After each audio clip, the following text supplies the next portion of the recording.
There's something about the way the wind feels in our hometown, Kadiri. It's softer here, slower, the kind of wind that doesn't rush through you like the city wind, but instead brushes gently against your arms like it knows you.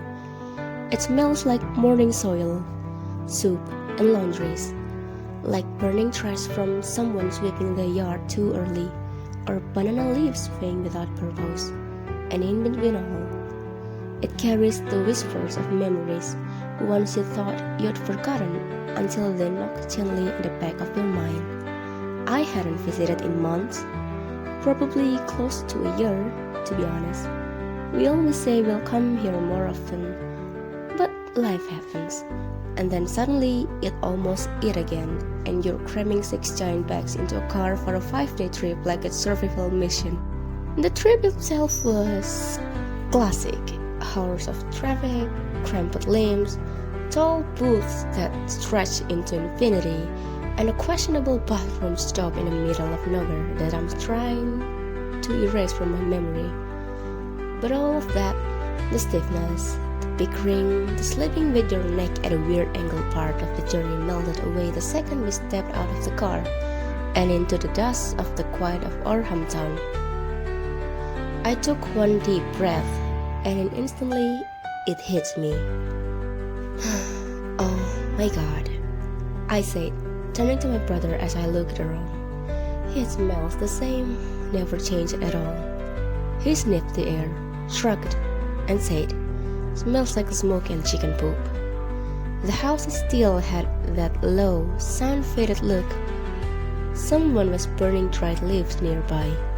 There was a motorbike parked sideways in front of someone else's house. Chicken crowded and a cat darted across the path with the exact same energy as someone stealing fried tofu. Then we saw it, Grandma's house, exactly as I remember it. Faded paint, peeling here and there. The metal gate squeaked when we opened it, just like always. The small, square fish pond near the side wall still stood on its spot, except this time it was just water, no fish. I used to sit on that edge when I was a kid, watching some catfish dart around like they had something urgent to do. Now it was just mossy water and dead leaves floating lazily like a retired fire ghost. But somehow, it was still comforting. The yard had been swept, not a single leaf in sight. The rambutan tree in the corner looked taller than ever, probably because I hadn't stood next to it in ages. Chickens trotted confidently across the yard. One of them stared me down, and I had to look away first. And then we heard it, Grandma's voice that called our names. She didn't even wait for us to knock on the door. She already hobbled out in her green duster, her hair tied in the same bun she always wore, her voice stronger than someone half her age. "Why do you look so thin?" she said as she questioned me, as her hands rubbing my shoulders. I can only let an awkward laugh at her. "You need to eat a lot after this," she said sternly. She pulled me into a hug that smelled like a eucalyptus oil. Her arms were bony but warm. The kind of hug that doesn't say much but still makes you feel like you're not lost in the world. Inside the house, everything looked the same. The same old television in the middle room, the same calendar from a pipe company hanging slightly crooked in the kitchen, and the same fancy glass table in the living room. She didn't ask too many questions about the rest of the family, and neither did we. There were kind of gaps now. You could feel them. Names that used to be part of every conversation were skipped. Events from the past were mentioned carefully, like navigating a minefield with slippers on. But we didn't push. No one really does. Not on the first day. Instead, we just let the silence sit. Not awkward, just quiet. A mutual understanding that sometimes distance makes things less messy, at least for a while. And so, we watched the chickens outside start pecking at the fallen leaves. we listened to the neighbor's child cry over something we wouldn't know, and the motorbikes zooming past like the world hadn't stopped for our homecoming. When I was younger, visiting the hometown was the highlight of it. It meant chaotic reunions, cousins swarming every corner of the house, the smell of opor and ketupat wafting from the kitchen, and aunties who handed out crisp pocket money before pinching your cheeks like they were kneading dough.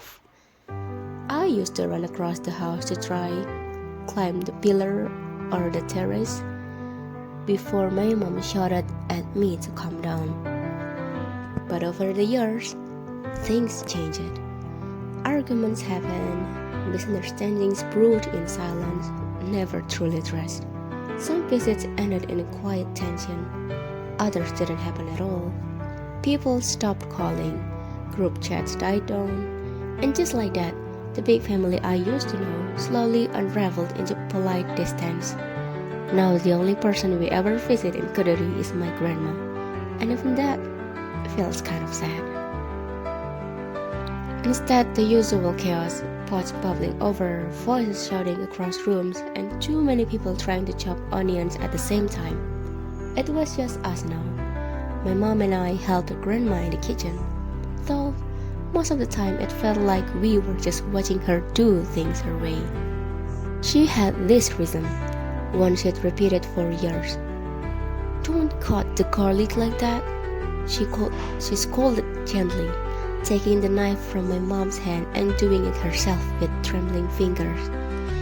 "It's not it without homemade ketupat," she said with a half smile. I watched her hands as she wove the young coconut leaf into tight little diamond shapes. Her fingers weren't as steady as they used to be. Some of the edges were uneven, but her movements were confident, familiar.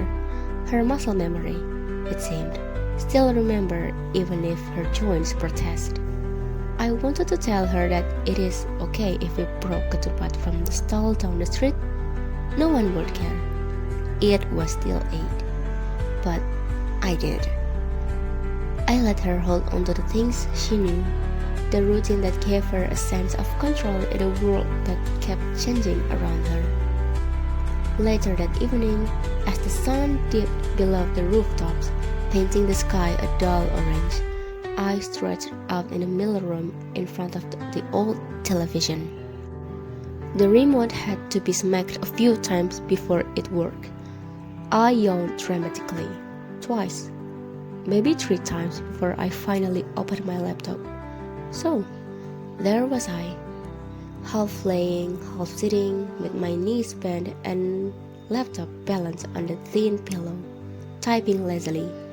My eyes kept drifting to the TV screen, where a rerun of some gossip show was playing. I didn't even know the name. It just felt like something that only aired around it.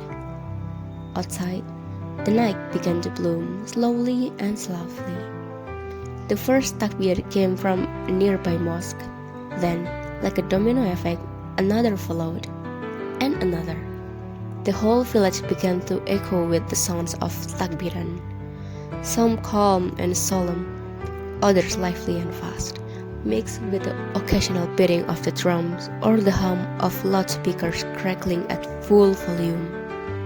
But we didn't go out, no parading through the village or banging on tambourines like some neighborhoods. We stayed in. The 6 of us gathered in the living room.